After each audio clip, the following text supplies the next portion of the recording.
বন্ধুরা, অতি গরমে এবং ঠান্ডার কারণে প্রচণ্ড জ্বর সহ গলা ব্যথা, সর্দি বা হালকা কফ, মাথা ব্যথা, সারা শরীর ব্যথা ইত্যাদি সমস্যাগুলো হতে পারে, যাকে আমরা আঞ্চলিক শব্দে সর্দি বলে থাকি।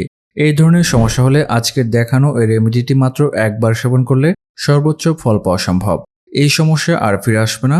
সব বয়সের মানুষই এটা সেবন করতে পারবেন এবং এটি অত্যন্ত সহজ। এর জন্য নেবেন রসুন। রসুন ছাড়া আর যে উপাদানটি লাগবে সেটা অত্যন্ত সহজ এবং এই উপাদানটি আমাদের রান্নাঘরে সবসময় থাকে। কাজে যে কোনো মানুষ যে কোনো স্থান থেকে এটি তৈরি করে সেবন করতে পারবেন। এর জন্য খুব বেশি পরিশ্রম হবে না এবং অসুস্থ অবস্থায় অনায়াসে আপনি এই রেমেডিটি একবার তৈরি করে 3 বার পর্যন্ত সেবন করতে পারবেন।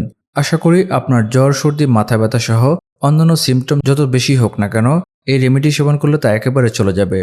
রসুনগুলো থেকে খুব ভালো করে খোসা ছাড়িয়ে নিতে হবে এবং তার আগে এটা পানিতে ভেজাবেন না। রসুনগুলো আপনি এই রেমেডিতে ব্যবহারের সর্বোচ্চ 10 মিনিট আগে খোসা ছাড়িয়ে নিতে পারেন। অনেকদিন আগে খোসা ছাড়ানো বা ফ্রিজে সংরক্ষণ করা রসুন দিয়ে এই রেমেডি প্রস্তুত করবেন না, তাহলে এটি কার্যকরী হবে না। তারপর যে উপাদানটি নিতে হবে তা হচ্ছে আদা।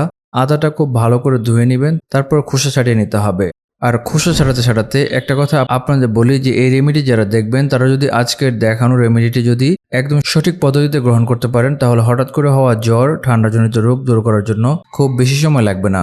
যাদের জ্বর ঠান্ডার কারণে বিভিন্ন ধরনের জ্বরনাশক ওষুধ খাচ্ছেন তাদের জ্বরটা কিন্তু একটা সময় পরে আবারও ফিরে আসে। এই সমস্যা দূর করার জন্য আপনারা কোনো কিছুই করতে পারেন না, বরং টানা 3 থেকে 4 দিন জ্বরটা থেকেই যায় এবং জ্বরটা ধীরে ধীরে বাড়ে।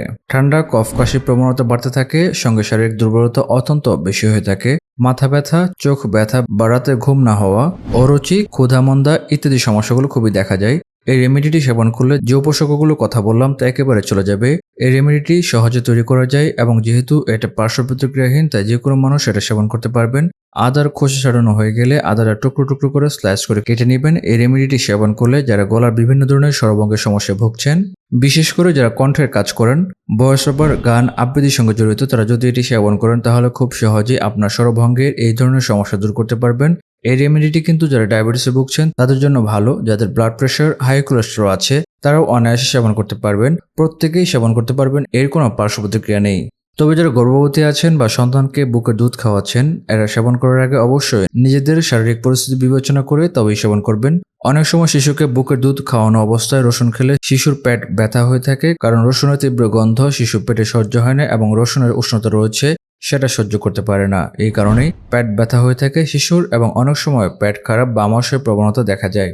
আদার সঙ্গে সঙ্গে রসুনগুলো চাইলে একটু ছোট করে নিতে পারেন। রসুন এবং আদা সমপরিমাণ দিতে হবে, তারপর পরিমাণ মতো পানি দিয়ে দিবেন।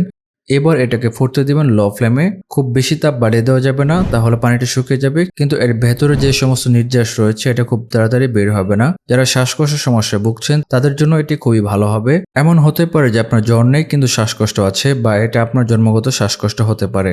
যদি কখনো শ্বাসকষ্টের প্রবণতা বেড়ে যায় তাহলে আপনি এটি সেবন করে উপকার পাবেন এবং এই রেমেডিটি তখন আপনি নির্দিষ্ট একটি পরিমাণে, অর্থাৎ আপনার বয়স অনুযায়ী, যদি আপনি প্রাপ্তবয়স্ক হয়ে থাকেন সেক্ষেত্রে আপনি 3 চামচ করে সকাল, দুপুর এবং বিকালে খাবারের পরে সেবন করলে খুব ভালো উপকার পাবেন।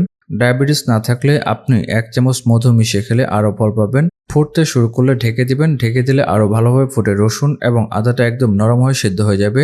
10 মিনিট পরে ঢাকনাটা তুলে নেবেন। এই অবস্থায় দেখবেন পানি অনেকটাই শুকিয়ে এসেছে, রসুন এবং আদাটাও নরম হয়ে গিয়েছে। খেয়াল রাখবেন ততক্ষণ পর্যন্ত এটা সেদ্ধ করতে হবে যতক্ষণ পর্যন্ত সম্পূর্ণ নরম হয়ে যায়। এভাবে এটা তৈরি করে আপনাকে ছেঁকে খেতে হবে। যতটা পরিমাণ তৈরি হচ্ছে ততটা একজন মানুষ একদিনে খেতে পারবেন। আপনি চাইলে এটাকে একবারে চামচ দিয়ে পেস্ট করে তারপর এখান থেকে নিতে পারেন, তাহলে এর সমস্ত নির্যাস আপনি পেয়ে যাবেন এবং তারপর এটা ছেঁকে 3 থেকে 4 চামচ করে একবার সেবন করতে হবে।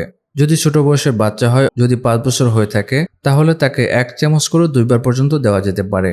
এভাবে সেবন করলে উপকার পাবেন। ঠান্ডা, কাশি, শ্বাসকষ্ট ও শরীর ব্যথা ইত্যাদি সমস্যা থাকবে না। তবে যদি কারো রসুনে অ্যালার্জি থাকে সেক্ষেত্রে সতর্ক হবেন যেন অ্যালার্জি বেড়ে না যায়। আশা করি ভিডিওটি আপনাদের উপকার এসেছে। ভিডিওটি ভালো লাগলে একটি লাইক দিন, শেয়ার করুন।